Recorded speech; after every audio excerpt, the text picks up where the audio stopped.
Reese. Kame leads us through the fluffy, pale, red, wheat-like grass, chatting all the way about Kurmapira, with anecdotes of her day-to-day life sprinkled in. I wish you could have seen Kurmapira during Parosea, Kame says. Kairutritika isn't a bad season for Kurmapira because there isn't a bad season for Kurmapira, but everyone's so busy preparing for the harvest. I guess that's why everyone is back in town. I don't know what's included in harvesting. It's a nice place, I say. I'd love to see it during Parosea, whatever that is, but it's lovely. What season is Shida in right now? Kame asks. Wouldn't it be the same season? I ask, and Kame laughs. I didn't think we went all the way to the opposite hemisphere. It's Minura right now, Clone says. Her smile seems a bit strained, but I might just be imagining things. The seasons on the Akus are determined by their location. All Akus follow the same migration pattern based on their reproductive system, arriving at the same locations and producing the same resources. Each season is defined by a resource produced on that leg of the migration. Wouldn't they still have the same season, though? Don't animals normally migrate together, or at least at the same time? I ask. Due to their massive size, a gathering of Akus would deplete an ecosystem, destroying it and themselves, so they travel alone, Clone answers. So they don't migrate because of the seasons, they do it to avoid each other and end up creating the seasons. That's kinda cool. And depressing. Seasons do somewhat exist, in a similar way to your planet, Clone says. The Akus seasons are affected by a combination of Enki's rotation around our sun and Pagos' rotation around Enki. These true seasons lead to different Akus producing different amounts of resources. Everyone has stopped walking at this point. Clone is staring at Kame, and Kame is staring back at her. Everyone's still smiling, but there's something in the air.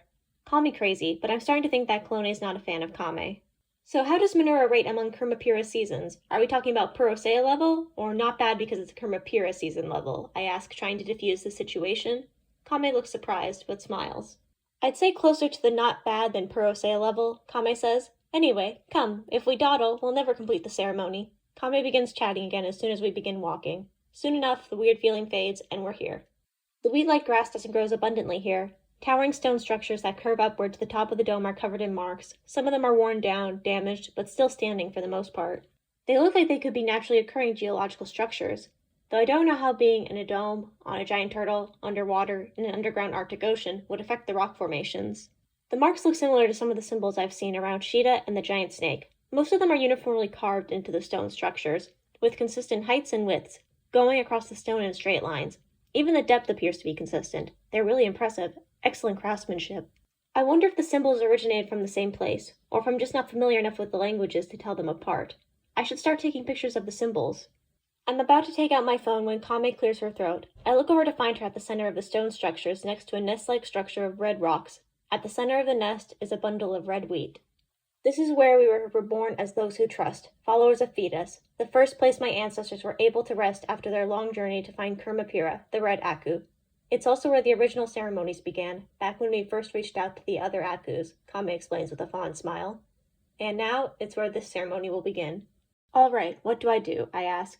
Kame impishly smiles. A scavenger hunt, she cheerfully answers. A scavenger hunt, huh? That sounds like fun. What am I looking for? Kame walks over to the altar and pulls a couple strands of the red wheat-like grass from the bundle. This is Kairu tree. The grain the season of Kairutritika was named after is a staple of our diet, present in almost every recipe and meal, Kame explains, twirling the strands between her fingers, staring at them with a serene smile. She looks up and her smile is impish again. So you're going to find some of the recipes that show the history of Pagos. Okay, oh wait, can I record some notes on the wheat stuff in Kurmapira? I ask. Kame looks a little surprised, but her smile quickly returns. Of course, she says. I pull out my log and Kame reviews the information she already told me before rattling off some facts and tidbits of trivia about Kurmapira. Okay, where do I start? I ask, putting away my log. Kame hands me a red crystal. I fiddle with it, and just as I'm about to ask how it works, a projection appears. A stylized picture of a blubber appears briefly before a picture of something that looks like a loaf of bread appears with some text in their language. Clone, can you handle the rest of this? Skrion asks. I can, Clone answers. It sounds like she's asking a question. Good, Skrion says fondly. Kame, could we go over the trade agreements for the following cycle while we're here then? Kame looks surprised for a moment, but her smile is back in a second. For a moment, I could have sworn that weird tension was back. Of course, Kame agrees. Skrion smiles. Skrion and Kame head back into the town. Once there's specks in the distance, the last bit of tension left slips away. I turn back to the picture of the loaf and the text next to it. I don't suppose any of those crystals can translate this for me, I half-ask, half-joke. Her smile becomes brighter whenever the crystals are mentioned. They would have to be grown within your eyes, which wouldn't be very comfortable. I laugh. Yeah, that doesn't sound very comfortable. Clone giggles in response. But, I start, do I really want to ask this? You're pretty good at translating, right? I like to think so, Clone answers. Blueberry flickers. It must have taken a lot of training, I note, and Blueberry doesn't stop flickering. I've had to train quite a bit as an Ariarea in general, Clone answers. Training to translate every language in existence seems like a daunting task. Seems like it would be easier to grow crystals in your eyes. Clone smiles. Things are more comfortable when they've always been there. Don't worry about it. Well, that just makes me worry about it even more, but I'll try. Screon. Do we actually have any trade agreements to discuss? Kame asks once we get to Kermapira's crevice. She's trying to keep her temperature cool, but she's worried. Her taste always gets a bit too tart, like spoiled berries when she's nervous. She should know you don't have anything to discuss regarding trade agreements. She just needs to learn to trust her judgment a bit more. She does. She has no reason to doubt it. She's Kermapira's only Ariarea. She needs to be more confident.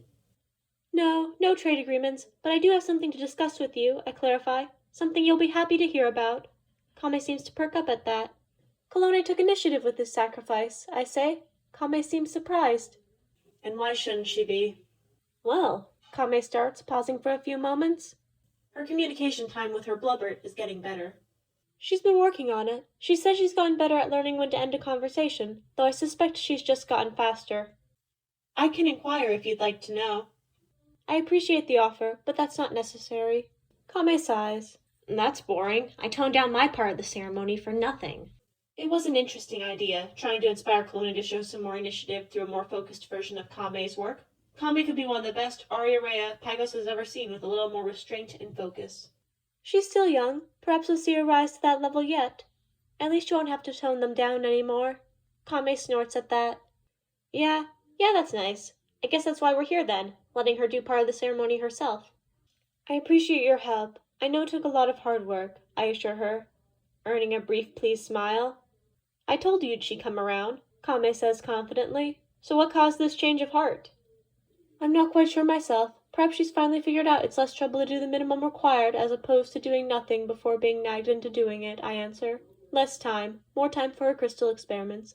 Kame is quiet for a moment. That would do it, Kame says. Now, if only she could be a bit more social. If only. I'm sorry. Don't apologize, Screon, Kame says, pausing for a moment before continuing. That change of heart will come soon enough. It always does. I'll probably be the last one to see it since I annoy her for some reason. Whatever, doesn't matter. All young Ariarea are a little immature, myself included. So how are things back on Sheeta? Immaturity isn't the only trait they have in common. All the young Ariarea have their charms. A little hectic as it always is during a sacrifice preparation.